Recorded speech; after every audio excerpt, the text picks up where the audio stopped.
Welcome to Inside the Athletic Club, where my co-founder Eric Woerner and I'm Fran Harris, talk about business, life, family, and what it takes to grow a multi-billion-dollar startup. Have a listen.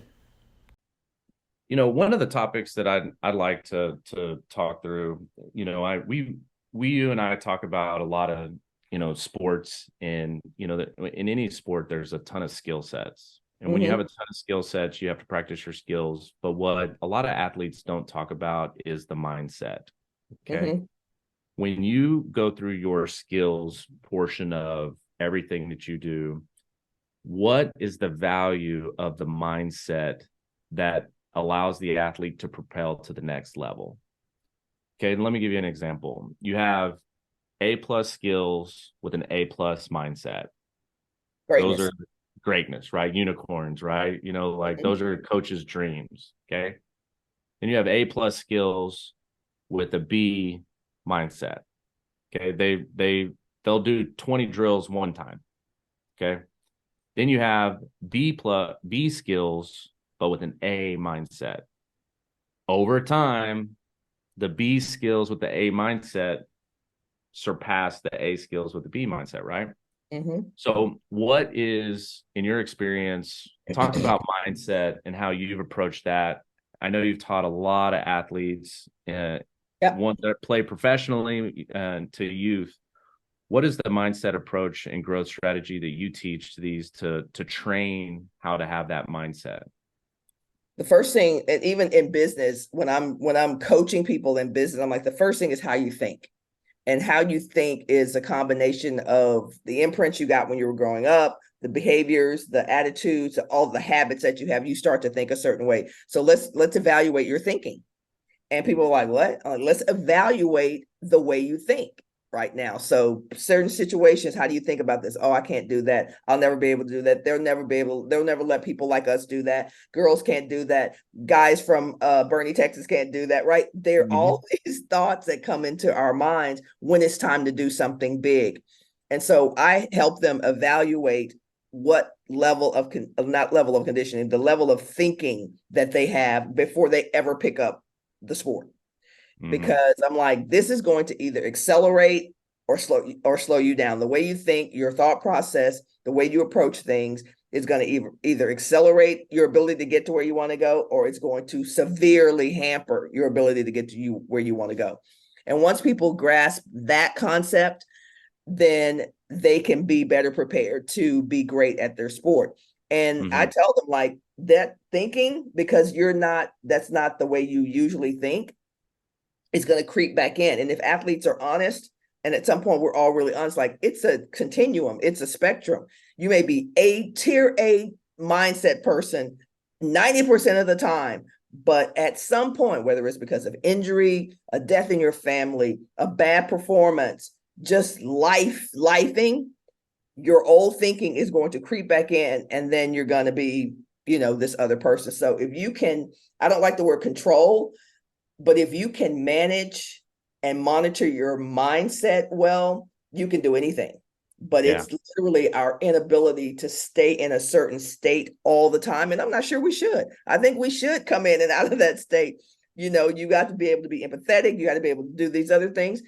Even Michael Jordan, even Serena Williams. I mean, I know these people, even they have doubts, but they still think a certain way. And so it's monitoring and managing and maximizing the right mindset to be able to accomplish what you want. How big of a role do the parents play in that mindset for these young athletes growing up? Ooh, Be honest. We talk about being real, right? Be yeah, real. yeah. I think it depends on the kids. I think at a certain age, parents are everything. When a kid is like little, like 3 or 4, to probably, and it's different for every kid, obviously, 12 or 13 ish, 14, when they start to kind of start feeling themselves, what the parents think, they typically think. I think the parents want to play a vital role in the success of their children, right? And Yeah. I absolutely want to play a vital role, in Max's life. One of the hardest parts for me is like I know a lot about baseball, Mm-hmm. and Max plays baseball at a high level.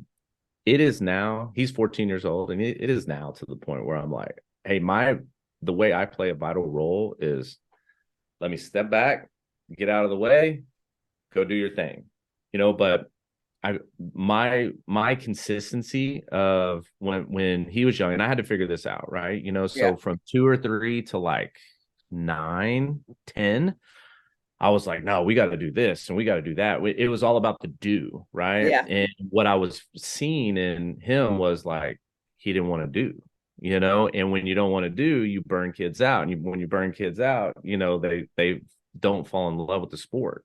And Hmm. then I can't remember who it was, but I found something online, listened to a video, and they were like, look, at a young age, just allow the athlete an environment to fall in love with the sport. Hmm. Don't put so much freaking pressure on them to win, or to be perfect. Baseball's a game of failure, right? So when I changed my mindset from about 10 or 11 years old to where he is now, man, he loves the sport more than ever, and he's excelling right now more than ever, and he has the drive now more Yeah. than ever. Now that may change, when he gets a license and he can drive his own car Right. and he's got a girlfriend, the girlfriend calls him up and says, hey, let's go to the pool party, versus going to the cage and working out, man, that's on him. That's a decision he's going to have to make, right? Yeah. Because that decision is what every athlete is faced with, both men and women, right? Yep. But as of right now, man, mindset plays such in my opinion, it's probably the number one aspect of being a professional athlete. If that's where eventually you want to get to, your mindset has to be there. And like you Yeah. said, it's got to be there a lot of percent of the time. We're Yeah. human. We're human. Things are going to happen. We're going to make mistakes. We're all fallen. We're all non-deserving of God's grace, right? So, but to lock in, fall in love with the game, and if you're in love with the game, then you're locked in, and that locked in creates a good mindset that allows you to excel.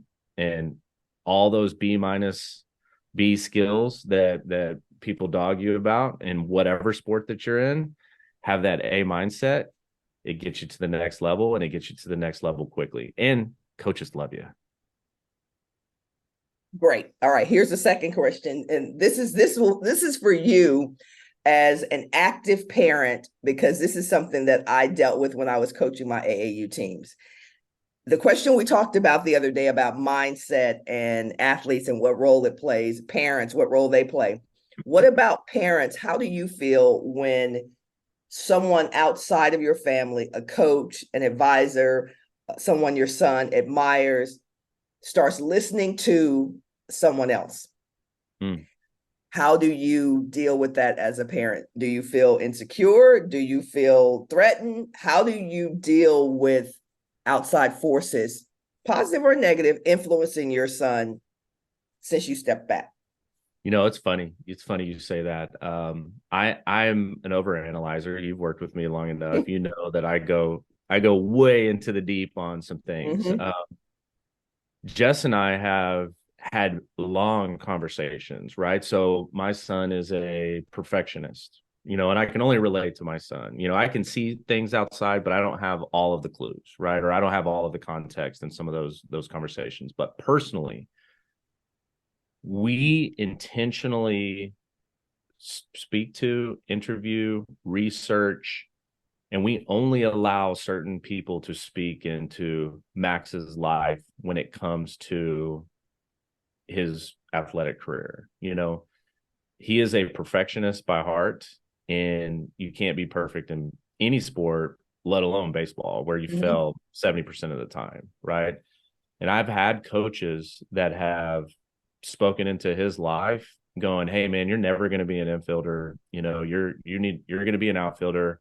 And he was saying, he meant it in a positive Yeah. atmosphere, right? Hey, you're fast. You've got a cannon for an arm. Like, you're really good. And he's good at it. But his goal and his path was, I need to work on my glove and I need to work on the infield. And that coach took it when I'm talking to him, like, hey, I just want the opportunity for him to get some reps in the infield, and he took it as, well, you only want your kid to play shortstop. And it's unfortunately, it's really not the case. Mm. If that's where you want them to play, then let them play there. But I'll take second, I'll take third, I'll take practice, Yeah. let them get a lot of reps in practice, but that wasn't the case. And so what happens is I got to a point, I address it and address it and address it. And finally the coach is like, hey man, he's never going to be an infielder ever. He's just not. And I need you to understand that. I said, okay, cool. No need to, we'll go to a different organization. Now, we just got back from the Dominican, right? With Right. the leading infield coach in the world. Okay. He's the head coach for, or head scout for area code. He helps put kids in the Cape Cod League. He lives in the Dominican. He works with 17 different MLB teams. He's coached the German national team in baseball. Like, he is a global impact, and his main focus is working on middle infielders. And Mm. at the end of these camps, he sits down not only with the athlete and the parents, and he walks through where the athlete is at, right? And he Yeah. goes, I'm going to be very honest with you, the athlete, and I'm going to be very honest with you, the parent. And he had raving reviews about Max, which fueled him and fueled me, which everything he's teaching them, I was like, man, this is beyond me. I'm not good, right? But he speaks mindset, he speaks growth, gives them encouragement. And he flat out told him, he goes, hey man, you have an elite glove, you have elite speed. He goes, you are an A+ arm, you're not an elite arm because you're throwing motion, but we're gonna fix that. I want you to do this. Showed him some drills.